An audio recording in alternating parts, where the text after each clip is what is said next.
Mais je te dis de me tutoyer depuis tout à l'heure, elle me dit vous. Bah oui, parce que je suis super bien polie en fait et une bonne éducation, donc j'essaie de vous voyer. Oui, mais moi ça va me vexer si vous me vous voyez. Ah non, c'est bon. On se tutoie? J'arrête, je tutoie. Allez, Anastasia, tu viens d'où avec ce prénom pas exotique, mais à mon avis qui vient des pays de l'Est? C'est bien ça, oui. Et je suis russe, ukrainienne et grecque. Donc oui. ma maman elle est grecque et mon papa elle est russe, je suis née en Ukraine. Donc pas de chirurgie esthétique, hein. Je crois que tout est naturel chez toi. C'est naturel, oui. Parce que en Juste effet, mes cicatrices, elles sont pas naturelles, mais... excuse-moi, elle va se dire, mais dis donc, c'est qui ce Sam là qui me parle de chirurgie esthétique alors que ça fait 3 secondes qu'on est ensemble? Non, pas du tout, bah non, pas du tout, Non, parce que- j'ai jamais rien refait, non. Tu sais pourquoi je te dis ça? Dis-moi. Et c'est un compliment. C'est parce que je trouve qu'il a un petit visage de poupée. Ah bah tu sais, j'ai un ami photographe à moi et en fait il avait fait une thèse sur mon visage.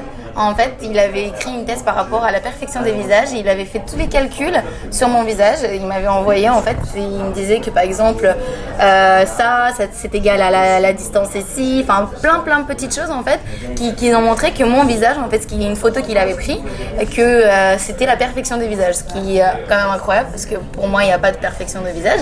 C'est que chaque visage il peut être un petit peu la perfection des visages en fait par rapport à la personne elle-même, tu vois. Donc mais c'était son calcul à lui, c'était sa thèse à lui, donc c'était intéressant. Mais alors, est-ce qu'il t'a convaincu que tu étais parfaite? Non. Non? Non, j'aime pas la perfection. C'est ennuyant la perfection. Donc, je trouve que je peux pas déjà être parfaite parce que j'ai mes cicatrices qui font partie de quelque chose qui est pas parfait en fait. Parce que la perfection ne peut pas être avec des cicatrices, avec quelque chose comme ça. Donc, je ne suis pas parfaite, loin de là. Mais c'est ça qui fait moi. Tu as quel âge, Anastasia? J'ai 25 ans.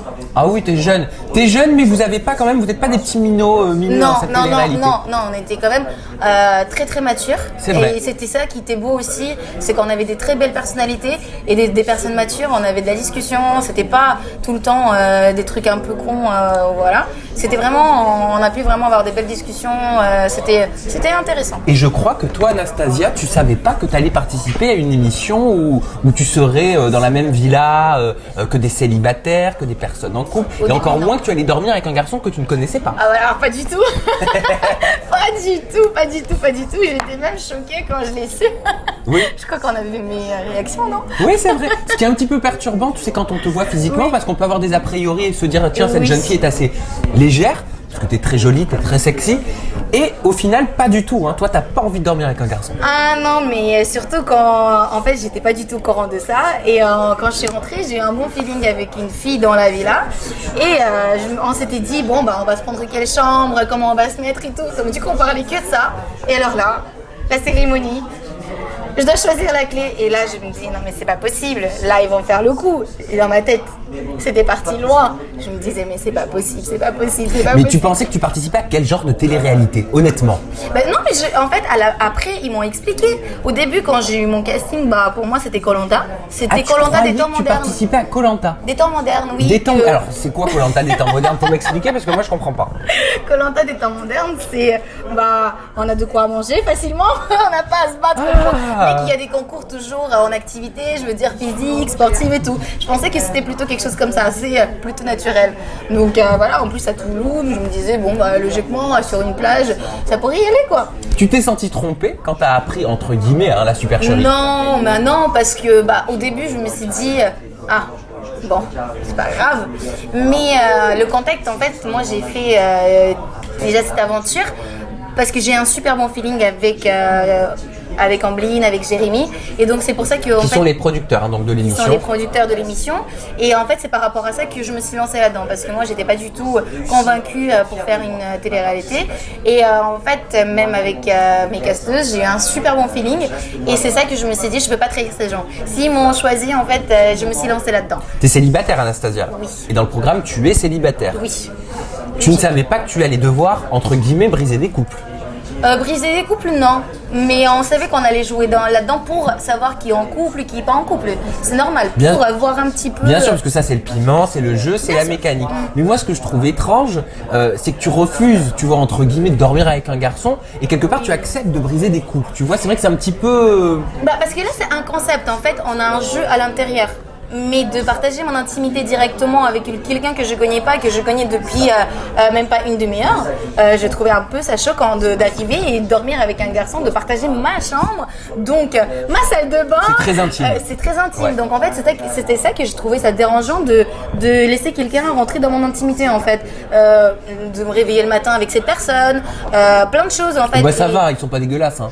Non mais bon, mais quand même. Et d'autant plus de savoir qu'une personne qui peut être dans ma chambre et peut être en couple, c'est encore un peu délicat quand même. C'est une situation qui est assez délicate. À ce propos, est-ce que tu étais prête à tout pour briser un couple? J'étais prête à tout et non, ça dépend en fait des situations, ça dépend en fait des circonstances. Alors, jusqu'où tu étais prête à aller pour pouvoir démasquer un couple? Je suis une battante et moi je voulais gagner. Donc j'étais prête à beaucoup. Ah mais dis-moi, après, donne-moi un petit peu plus dans de le matière. respect des choses.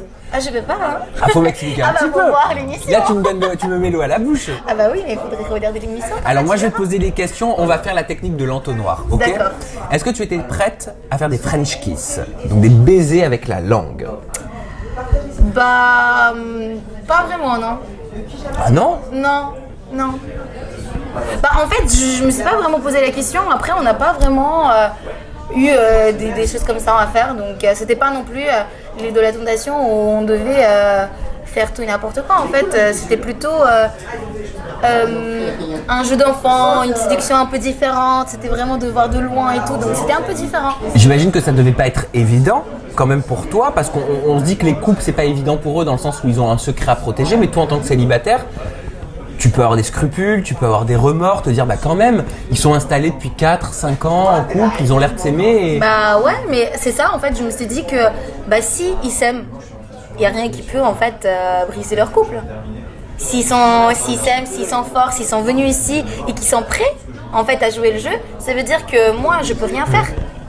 Même je peux être séductrice jusqu'au bout, je peux venir embrasser son copain. Et bah si c'est un vrai couple et si ils s'aiment, il n'y a rien qui pourra en fait les déranger. Donc en fait c'était aussi une preuve pour eux. Mais après il n'y a pas de règle, hein, parce que deux célibataires peuvent très bien également avoir un flash l'un envers l'autre. Bah peut-être que aussi il y a quelqu'un qui est en couple et qui peut être tombé amoureux d'une... voilà, on sait pas. Hein. Peut-être, tout est possible exactement. et inimaginable. Et si on parlait de Karl un petit peu? Oh, Karl. Hein, Karl? Tu sais qu'il t'aime bien. Hein. Bah oui, je sais. T'es son type, quoi. Enfin, son type. On a Bah- compris, t'es son genre de fille, quoi. Bah j'ai cru comprendre, oui. Ah bah, j'imagine que tu l'as bien compris pendant le tournage. Bah oui, mais c'était tellement... En fait, je m'attendais pas tellement pas. Mais tu sais que Karl, il fait ça, et les filles rappiquent, hein. Oui, bah non. Moi, je suis pas ce genre de fille. Ça marche pas avec toi? Non, ça marche pas avec C'est moi. vrai? Ah oui, non, Mais pas il est du tout. craquant pourtant, non? Bah oui, mais c'était pas ça en fait. Il m'a dit aussi qu'il y avait eu beaucoup de sexe. Beaucoup de sexe? Beaucoup de sexe pendant l'expérience. Ah bon? Ah oui. Ah, moi je suis pas au courant, il faudrait que je me renseigne.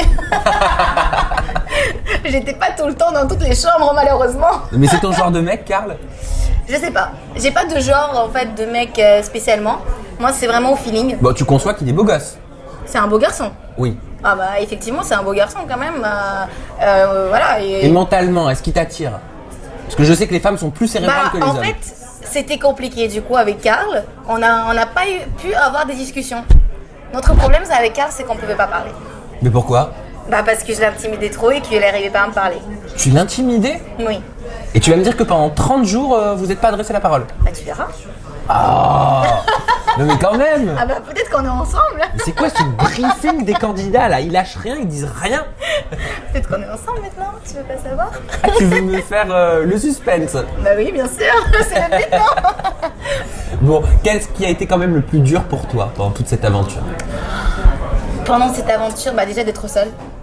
D'être seule et en fait, il y avait tellement de choses, il se passait tellement de choses au quotidien. Enfin, j'avais une journée, j'avais l'impression de vivre déjà un mois. Ah bah oui, il y a surtout la jalousie féminine. Enfin, je sais pas si tu y as été confrontée, mais quand on est Toujours. jolie jeune femme, Toujours. généralement, hein, les autres femmes sont toujours, pas très contentes. toujours. Si, j'ai eu un petit, une petite histoire avec une fille. Avec qui? Natacha. Natacha. Oui, mais de toute façon, vous allez le découvrir, il y aura beaucoup de choses avec Natacha. Donc ça passe pas avec Natacha. Oh, ça s'est arrangé, ça s'est reperdu, ça s'est rearrangé, ça s'est reperdu. On a eu une relation assez particulière avec Natacha. Mais avec les filles en couple, t'as pas eu de problème? Non. C'est vrai? Bah ça dépend avec qui, mais normalement non. Tu t'es rapproché un petit peu de mec maqué? Oui, je t'ai proche avec tous les garçons. Hein. Proche à quel niveau? À tous les niveaux. Tu verras. T'étais prête à beaucoup ou pas? C'est vrai? Je voulais gagner. Oui, je voulais gagner, donc j'étais prête à tout pour cacher que j'étais célibataire. Je devais jouer aussi que j'étais peut-être en couple avec quelqu'un pour pas être votée. C'était pas évident. Tu t'es mis en couple avec qui? Bah, tu verras. Ah, ça marche pas. Ça ne marche pas. Bon, y a rien à. Je peux rien faire, hein, je peux rien faire de plus. T'es bien briefé, hein. Bah non, mais c'est ça qui est intéressant. Si je te dis tout, t'auras pas envie de regarder. Mais je veux pas que tu me dises tout. Bah voilà, je te dis plus rien en fait. Bon, moi je vais te laisser citer tes réseaux sociaux. T'as des réseaux sociaux? Oui. Twitter, Facebook, Insta, Snap. Pas La Twitter. caméra est juste là, c'est à toi. J'ai pas encore Twitter. Ah, tu vas le créer. Oui, je vais créer le Twitter. Voilà, bah tu vas regretter. Non. Je pense bien, peut-être que je vais pas le faire finalement. Bon, j'ai mon Facebook, c'est Anastasia Buriakowska, voilà, ce qui est pas du tout compliqué. Ouais, tu vas les play d'ailleurs. Hein. C'est, oh bah, on va prendre une heure. Non, vas-y, B-U-R. Buriakowska. Voilà. Mon Instagram, c'est Anastia avec 3 I-Y-A-A-N-A. S-T-I-I-I-Y-A. Oh mon Dieu, oh Je vais mon pas Dieu. faire les choses faciles. Ah ouais, Tu vois quand même que je suis dans la complicité des choses. Oui, je vois ça, Voilà. Donc j'aime bien faire les choses un peu compliquées. Bah mon Snapchat c'est bon bah vous allez tout voir sur mon Instagram. Mais en fait, t'auras aucun follower quoi. Parce que pour taper ton nom, Je franchement, serai unique toujours. c'est super compliqué. Unique pour moi-même. Je plaisante bien évidemment, Anastasia. Bon bah merci pour ton sourire. Merci à toi. Merci pour, pas pour tes confidences parce qu'il n'y en a pas eu beaucoup, mais en tout cas merci pour ta joie de vivre. Voilà, c'est agréable de te poser des petites questions. Merci à toi. Gros bisous à la maison.